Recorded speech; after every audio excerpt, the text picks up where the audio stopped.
Welcome back, everybody, and welcome to Accountants 2.0. Today is step 9 in your journey to become a new age accountant, onboarding clients. And today with me, as always, is Ted Williamson, president of Accountants 2.0, and myself, Steve Perpich. And I have no title whatsoever. No, I'm client acquisitions for accounting firms and bookkeeping. So today, Ted, onboarding clients, right off the bat, your first thought, putting you on the spot. Wow, this is like the most important part of getting a client and keeping a client. It is like if you need to nail onboarding in order for you to start off your relationship, right? Oh, yeah, sometimes like even if you have a rough relationship as you go, that onboarding they'll remember that. They'll remember how easy it was and how they know your relationship can be, even if at some point you make a mistake. Then they'll remember that. So getting that right makes a lot of sense. Making them feel some sort of way, it really helps. And yes, coming from a fantastic, high performing closer like myself, I can close anything. It doesn't matter what niche you're in, but that's great. But if the next step is not executed perfectly, then it destroys me. It destroys the sales professional because I got you through the journey, sold the client or prospect on the idea. I did all my homework to make sure that we're aligned with them. And then if the next step, which is the onboarding journey after the close of contract or proposal, is not managed as great as I do my sales efforts, there's just no point. And the number one thing I always really want to focus on is what is a platform or a method to do the steps for onboarding. They got to be tight and it's got to be exact. And I think you would agree with that. And systematized. Like it has to be. Yeah, it has to. If you take the time and the effort to work through all of that, it's going to be well thought out, and the client's going to feel that, and they're going to understand that it was well thought out, and you're going to have a lot less hiccups if you do all of that preparatory work to get that onboarding experience just right. That's super important. Now it depends on the operational niche that you're selling for. Also, like for example, for accounting services that involve like heavy bookkeeping, there are products and platforms out there that are set up by default to handle that onboarding checklist process once it's defined. For example, I'm experienced with Financial Sense, and I find it excellent because it's the single point of contact. It's portal oriented. It manages a single form of communication with the client during the onboarding process, and it's self-auditing so that you know where you are, especially if you're asking. There's an ask to the client to provide information.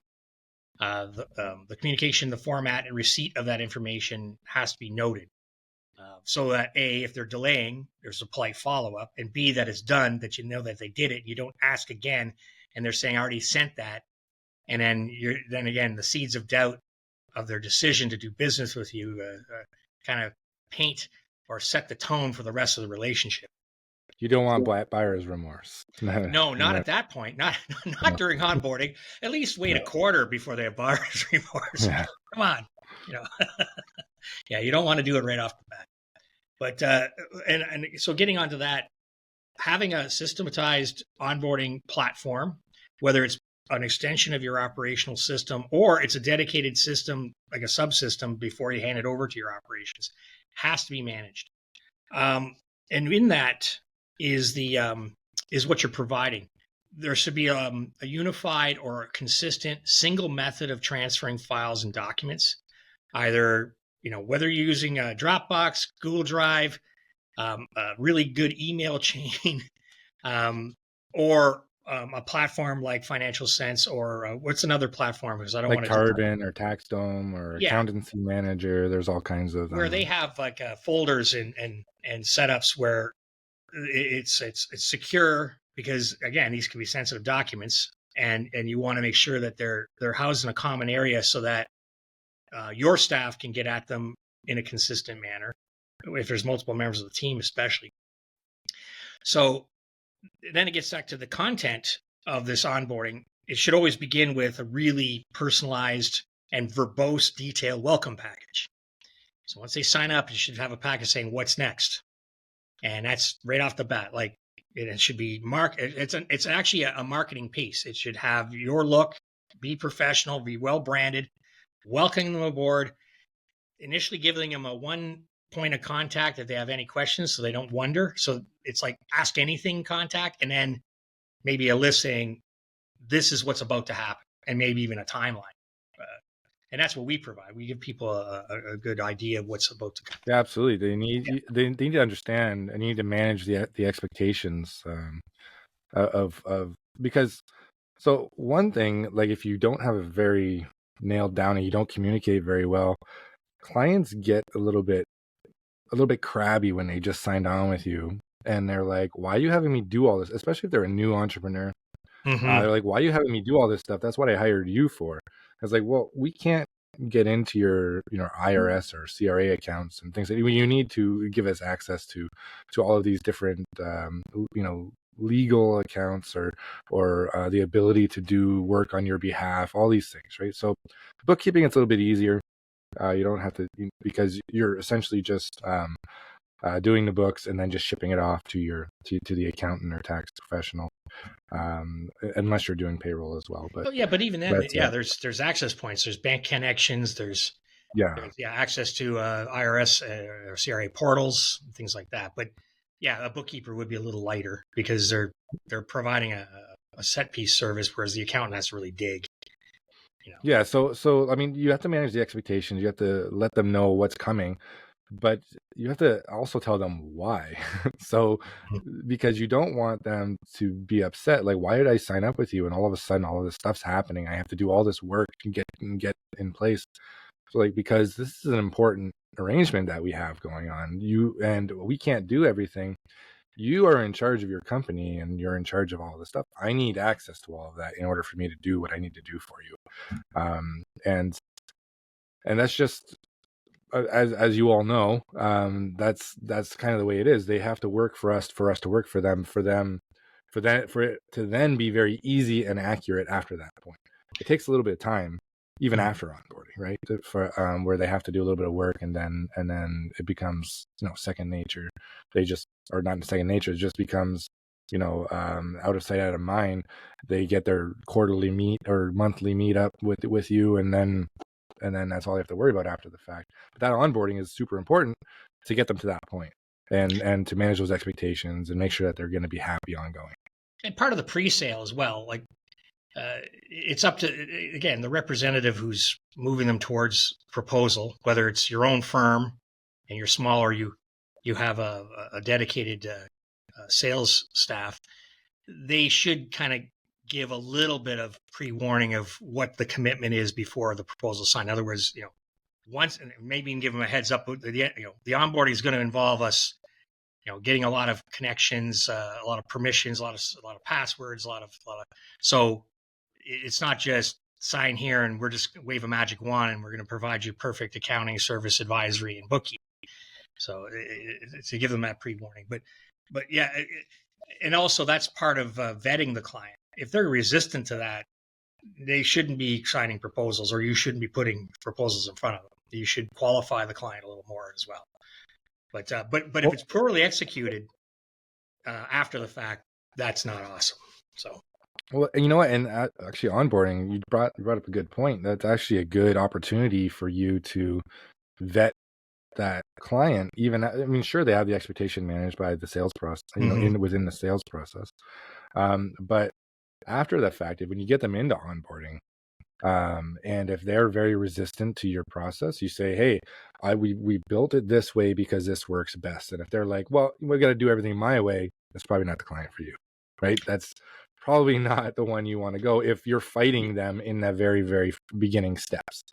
Unless you want to offer a time and materials retainer once they're yeah, but okay. you can't. Yeah. But regardless of how much you charge them, you can't connect, their bank accounts and things like that, like you said, right? Well, that would be a hard stop right there. Absolutely. Yeah. The only thing that you could really do is do your research on them in order to figure out all the specific, like their industry, their amount of partners, and all that kind of stuff, right? So. Yes, of course. One of the things too with regards to communication, you could have a single portal, single method, single area for document management, but we are in the 21st century. Any of your processes for onboarding should be mobile friendly. You shouldn't be segmenting your communications. In other words, if it's email only and that's all you got, okay, that's not optimal because they're going to have questions. You should have a unified communication systems if possible, so that when people can use text, or you can send text statuses to them as well as email status. And again, clients that aren't willing to operate that way, again, part of your vetting process. These are if people aren't working on multiple channels of communication, even though it's a single portal, a single process, you're going to have issues in the future dealing with a client at that level, and you'll have to manage the expectation. If you're willing to deal with that, fine, but it's going to be very set piece, not dynamic and not responsive. Yeah, because absolutely. if you're just depending on email, okay, well, or portal notifications. So again, 21st century, you really got to consider that. And clients, especially smaller clients, they're text-based people. Many of them are. They don't want to wait on a phone call. Certainly, and a lot of them don't like to use the phone, especially as millennials are really moving into the heavier entrepreneurial space and younger Gen Z. They're text-based people and phone-based people. So they're going to text you their questions. You got to be able to field that text. Has to go to a central communication, and then has to be brokered and responded. Not only as a text, it should have a backup as an email as well. And then that way you got all your bases covered. That gives a huge level of confidence in the client. Even if you don't know what you're going to do for them with whatever the question is, and you're going to get back to them, that instant response is huge, because the story we hear over and over again is, yep, you send a message to your accountant and, oh yeah, you got to wait like almost a quarter to hear from them again. That's not awesome. You got to well, I mean, not just that. Even in the sales process or the onboarding process, especially, you need to have good communication, because you're going to lose that perfect client because they didn't get responsiveness. I mean, that's another. We could almost have a whole podcast on accountant industry or legal industry responsiveness to client communications, right? Because that is probably one of the biggest things I hear from clients is that communication is broken, and that's a lot of times why they're shopping around, because they feel like happens to be our specialty too. It does, yeah. Well, that's why we built a responsive model. Yeah, exactly. Well, that's why we built this. That's why we actually built a client portal before all of this, and in order, because we knew that communication was really the key part of that relationship with your client and to retain them. But we didn't end up going with that. Instead, we built Accounts 2.0 the way it is now. So, which you have learned to love and respect, and will be A20 Connect. We got everything: text, phone, email. I'm surprised it doesn't have telepathy. So it's got every protocol. No, like we can communicate on any channel almost simultaneously with our infrastructure, and then we try to bring that best practice and advice to everybody we communicate with, because clients want instant response. They expect it.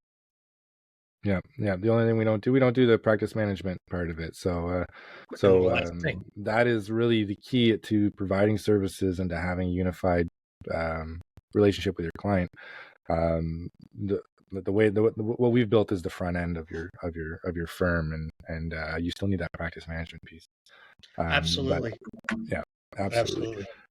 So, but that being said, automating responses in your practice management platform, and obviously your marketing platform as well, a lot of that will get back to you. Does not require human intervention. So, if possible, one of the best practices we recommend is automatic workflows where things are repetitive, because that saves you time. If you're always saying we'll get back to you manually, and you may not get back to them manually, because that response has to be classified, recorded, responded to, and then set in a queue for you to actually respond to thoughtfully. So it's always recommended. You be busy, or you could forget. Oh, well, you may not forget, but it gets pushed in the queue because 15 other requests are going to get on top of that. And everything is more important than the previous request. Doesn't matter what it is, right? Everything's always more important. Yeah. Everything's a crisis. Some things robots do better than people. So. Yep, getting back to you. Yep. And then if the channel is known, it could respond and ask for certain elements of information to help the process along before to save a human operator from dealing with it. All those things we'd love to talk about. If you kind of follow us consistently, you'll find that in Accounts 2.0, we're always talking about automation, efficiency, and response, both operationally and for. Yeah. So I made a couple notes. I know that we are actually going off of. We are talking about step 9. Yes. So in the 11 steps to becoming a new age accountant. Mm-hmm. So in here, in all of step 9, I want to iterate being very good at the onboarding process. And when you do something well in your communication, so for example, in a couple different spots in this, if you read step 9, you'll see certain things. So it's like providing a personalized welcome package, which you just talked about. Mm-hmm. I actually made a note that at that point, you want to maybe get a feeler from the client, like have a survey or something like that, and see where they're at that moment to see if they're happy. And when they are, whenever you get a positive response from a client, what you should be doing is, can you guess it, Steve? When you get a positive response from the client? Yes.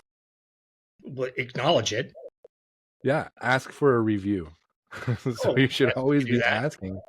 Like, so because I found that I got really in the practice that I sold, I got a lot of positive responses, especially so all the time because we had a good service. But in the beginning aspect of it, because we really systematized that onboarding process, we got a lot of very good positive responses about that. And a chunk of our 5-star reviews, well, we had all 5-star reviews except for one spammer, but so a big chunk of those reviews was from the onboarding process, and the way that we dealt with clients in the beginning of the relationship. We want to make sure, because things can happen where there could be human error in the future or something like that. So if you nail down the onboarding process and all your points of contact with them, you get a feel for how they are, whether it be through a survey or through just asking them. And if they say, hey, that should be part of your onboarding process on your operational side, is ask for the review.